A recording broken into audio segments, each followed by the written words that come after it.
तो जो घर फर्ज करें $100 का था वो मुझे मिल गया $40 का, $50 का, तो मैंने बयाना करके तो वो घर ख़रीद लिए ज़्यादा और फिर मैं उनको बेचता रहा और बेच के तो जो जिससे पैसे थे उनको वापस किए और प्रॉफिट अपना ले लिया। वो कमाते हैं, वीकली इंजॉय करते हैं, ज़िंदगी को घूमते फिरते हैं, खाते पीते हैं, फिर मंडे से काम शुरू करते हैं और फिर वो पैसा आता है तो फिर प्लान करते रहते हैं। तो वो बड़े एक डिफरेंट ज़िंदगी जीते हैं। वो कहते हैं कि हम होल्ड कर लेंगे क्योंकि वो कैश पे उन्होंने घर लिया हुआ या बनाया हुआ है, वो मॉर्गेज पे नहीं है। अमेरिका जैसे मुल्क में वो मॉर्गेज पे है, तो वो जब कीमत पे किस्त पे नहीं कर पाते तो वो डिफॉल्ट कर जाते हैं। वो जब डिफॉल्ट कर जाते हैं तो वो घर मार्केट में अर्जा कीमत पे बिकने के लिए आ जाता है।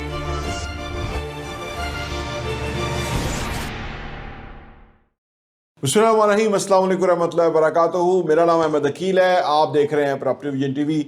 अमेरिका में तरक्की याफ्ता ममालिक में देखा गया है कि घरों की कीमतें क्रैश हो जाती हैं, घर की कीमत बहुत कम हो जाती है। जैसे रिच डैड पुअर डैड वाले रॉबर्ट कियोसाकी ने कहा कि मैंने उस वक्त जबकि कीमतें गिर गई तो जो घर फर्ज करें $100 का था वो मुझे मिल गया $40 का, $50 का, तो मैंने बयाना करके तो वो घर ख़रीद लिए ज़्यादा और फिर मैं उनको बेचता रहा और बेच के तो जो जिससे पैसे थे उनको वापस किए और प्रॉफिट अपना ले लिया।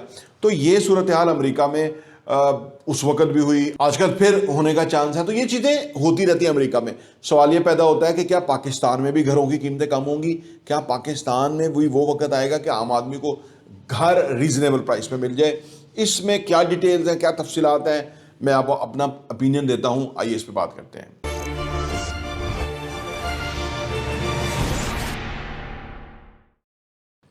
Welcome back.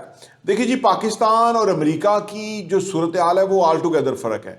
वहाँ का जो कल्चरली फ़र्क है वो है उन माशरों में, यूके, यूएस, यूरोप, अमेरिका, उन माशरों में लोगों का जो रहन सहन है, तर्ज ज़िंदगी वो मुख्तलिफ है। वो कुछ भी पसंदाज नहीं करते, वो कमाते हैं, वीकली इंजॉय करते हैं, ज़िंदगी को घूमते फिरते हैं, खाते पीते हैं, फिर मंडे से काम शुरू करते हैं और फिर वो पैसा आता है तो फिर प्लान करते रहते हैं। तो वो बड़े एक डिफरेंट ज़िंदगी जीते हैं। उनके यहाँ पसंदाज करने का कॉन्सेप्ट ज़्यादा नहीं है। हाँ, वो ले लेते हैं मॉर्गेज के ऊपर चीज़ें, उसकी पेमेंट वगैरह करते रहते हैं, लेकिन अदरवाइज ज़्यादातर लोग जो हैं वो काम करते हैं और ज़िंदगी को एंजॉय करते हैं। वो उनका अपना एक फ़िलासफ़ी है जिसके ऊपर वो काम करते हैं। एडवांस माशरा है। हमारे यहाँ पाकिस्तान, इंडिया, बांग्लादेश, हम जो पैसा हमारे पास आ जाए फिर हमारे से कोई पैसा निकलवा के दिखाए, चाहे कुछ भी हो जाए, सारा दिन जो है वो टीवी पे ऐड आते रहते हैं और हम वो प्रोडक्ट नहीं खरीदते, क्योंकि हालांकि वो बहुत सारे लोग खरीदते भी हैं। लेकिन हमारे यहाँ एक कल्चरली ये है कि हम जो पैसा कमाते हैं उसमें से पैसे को हम रखते भी हैं, हम इन्वेस्ट करते हैं, हम प्रॉपर्टी लेते हैं, घर लेते हैं वगैरह वगैरह। इसीलिए बैरियर टाउन में कई लोग हैं, उनके 100 घर हैं, कोई के 50 घर हैं, 20-25 घर तो आम है यहाँ पे कि जो वो उसका किराया वसूल करते हैं। यानी हमारा ना कल्चरली हम इस तरह के हैं। जब हम कल्चरली इस तरह के हैं कि हमें खर्चा ही नहीं है। देखिए ना, एक आम आदमी जो मोटरसाइकिल वाला है वो भी उतने का ही लीटर पेट्रोल डलवाता है, और जो बड़ी गाड़ी वाला है, कोई फॉर्चूनर पे है या किसी V8 पे है, तो वो भी उतने ही का ही लीटर डलवाता है पेट्रोल। तो वो तो फ़र्क कोई नहीं है, टैक्स उतना ही वो देता है, वो गरीब आदमी उतना देता है। निज़ाम ऐसा बनाया हुआ है।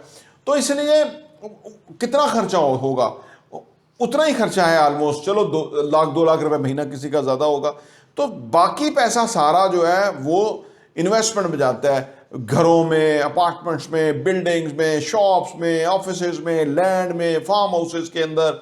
इसीलिए लोगों की मुख्तलिफ तरह की प्रॉपर्टीज़ हैं।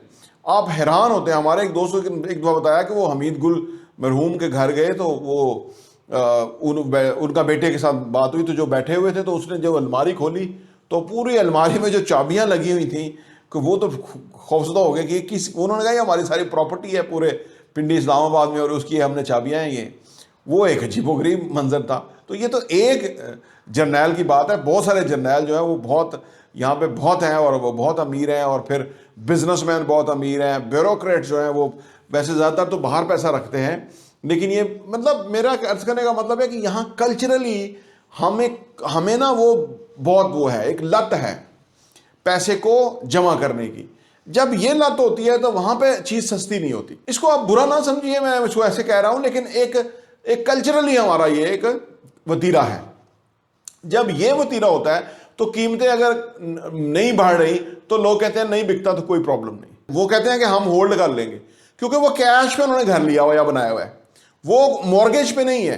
अमेरिका जैसे मुल्क में वो मॉर्गेज पे है, तो वो जब कीमत पे किस्त पे नहीं कर पाते तो वो डिफॉल्ट कर जाते हैं। वो जब डिफॉल्ट कर जाते हैं तो वो घर मार्केट में अर्जा कीमत पे बिकने के लिए आ जाता है। तो ये यहाँ का और वहाँ का ये फर्क है। इसलिए यहाँ आप अगर एक्सपेक्ट करें कि मकान सस्ते हो जाएंगे कंस्ट्रक्शन, जबकि महंगी हो रही है, मटेरियल महंगा हो रहा है, अगर कोई ये सोच रहा है कि वो चीज़ें सस्ती हो जाएंगी, ऐसा नहीं होगा। चीज़ें महंगी ही होंगी, वक्त के साथ साथ मजीद महंगी होंगी। उसकी बेशुमार रीज़न है, आप भी देख लीजिए, कोई सस्ता करके बेचने के लिए तैयार नहीं है। आजकल घर भी हैं, हाँ किसी की बहुत बड़ी ज़रूरत आ जाए तो कोई 1000 में एक घर जो है वो बिक जाएगा, कि उसकी बहुत बड़ी डेफिनेट नीड है, वो 50,000 सस्ता करके बिक जाएगा। अदरवाइज नहीं बेचते लोग, हमने देखा है। वो कहते हैं पड़ा रहे, कोई फर्क नहीं पड़ता, महंगा ही हो रहा है ना। 700 में पैसा वैल्यूएबल ही हो रहा है, डिवैल्यू नहीं होता, कैश डिवैल्यू होता है। तो लिहाजा वो कहते हैं कैश लेके हम क्या करेंगे, पर घर पड़ा रहे, फिर भी तो घर ही लेना है तो ये पड़ा रहे, या प्रॉपर्टी है तो पड़ी रहे, देखते हैं। तो पाकिस्तान की मार्केट, अमेरिका की मार्केट या दुनिया की मार्केट फ़र्क है। हमें हर मार्केट को उसके हिसाब से देखना होगा ताकि हम सही मानों में एप्पल टू एप्पल कंपैरिजन कर रहे हैं और हमारी एक अंडरस्टैंडिंग बेहतर डेवलप हो। तो पाकिस्तान में सस्ते घर नहीं होंगे कभी भी, ये महंगे ही होंगे, और बल्कि बहुत महंगे होंगे आने वाले टाइम में, क्योंकि आगे बन नहीं रहे। अगले साल 1,78,00,000 घर हमारे शॉर्ट हैं, जो कि स्टैट्स हैं हमारे पाकिस्तान के। तो इतना बड़ा जो डिमांड है उसको फुलफिल नहीं किया जा सकता। तो फिर अगर डिमांड ज़्यादा हो तो सप्लाई कम हो तो कीमत बढ़ जाती है। प्रॉपर्टी टीवी देखने का बहुत बहुत शुक्रिया।